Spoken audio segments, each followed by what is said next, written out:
இரண்டு அரசர்கள் அதிகாரம் 22. யூதா அரசர் யோசியா.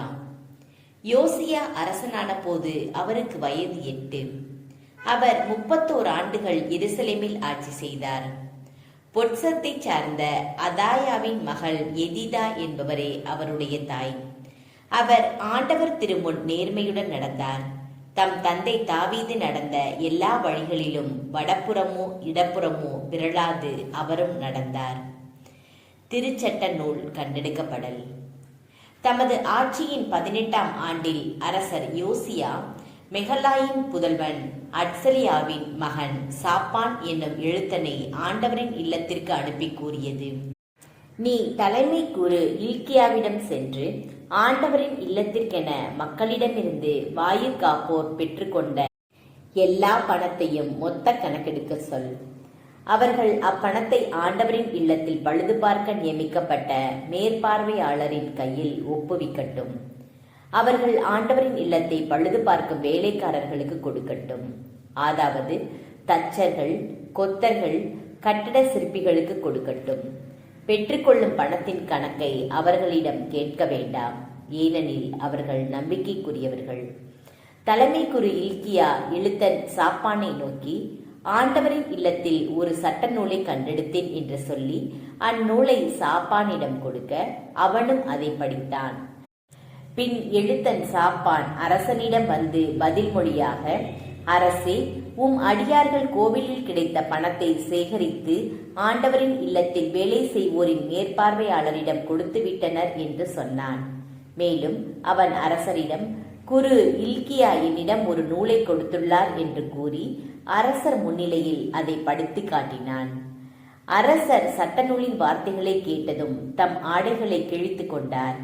பின் குரு இல்கியாவையும் சாப்பானின் மகன் அகிகாமையும் மீகாயாவின் மகன் அக்போரையும் எழுத்தன் சாப்பானையும் அரசர் அலுவலன் அசாயாவையும் நோக்கி, அரசர் இட்ட கட்டளை இதுவே: நீங்கள் போய் என்னை குறித்தும் மக்களை குறித்தும் யூதா முழுவதையும் குறித்தும் கண்டெடுக்கப்பட்ட இந்நூலில் என்ன எழுதப்பட்டுள்ளது என்று ஆண்டவரின் திருவுளத்தை தெரிந்து வாருங்கள்.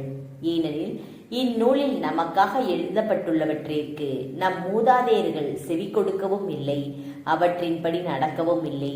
எனவே ஆண்டவரின் சினம் நமக்கெதிராய் கொழுந்துவிட்டு எரிகிறது என்றார்.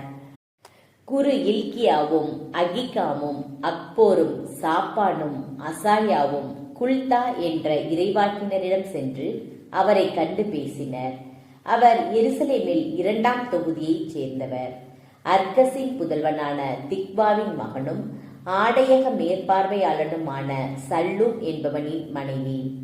அவர் அவர்களை நோக்கி, இஸ்ரேலின் கடவுளாகிய ஆண்டவர் கூறுவது இதுவே: என்னிடம் உங்களை அனுப்பியவரிடம் நீங்கள் சொல்ல வேண்டியது ஆண்டவர் கூறுவது இதுவே: யூதாவின் அரசர் படித்த அந்த நூலின் வார்த்தைகளின்படி நான் இந்த இடத்திற்கும் அதில் வாழ்வோருக்கும் தீங்கு வரச் செய்வேன்.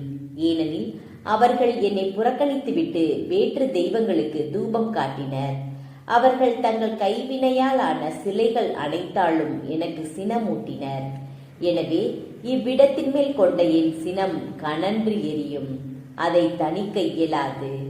ஆண்டவரின் திருவுளம் தெரிந்து வருமாறு உங்களை அனுப்பிய யூதாவின் அரசனிடம் நீங்கள் இவ்வாறு கூறுங்கள்: இஸ்ரேலின் கடவுளாகிய ஆண்டவர் கூறுவது இதுவே: நீ கேட்ட வார்த்தைகளை பொறுத்தமட்டில் இந்த இடத்திற்கும் இதில் வாழ்வோருக்கும் எதிராக இவர்கள் அழிவிற்கும் சாபத்திற்கும் உரியவர் என்று சொல்லப்பட்டுள்ளதை கேட்டு நீ உள்ளம் கலங்கி ஆண்டவர் திருமுன் உன்னை தாழ்த்தி உன் ஆடைகளை கிழித்து கொண்டு என் திருமுன் அழுததனால் உன் வேண்டுதலுக்கு நான் செவி கொடுத்துள்ளேன் என்கிறார் ஆண்டவர்.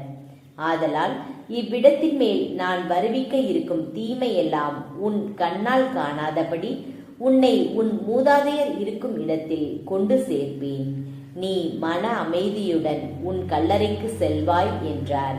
அவர்கள் திரும்பி சென்று அரசருக்கு இச்செய்தியை தெரிவித்தனர்.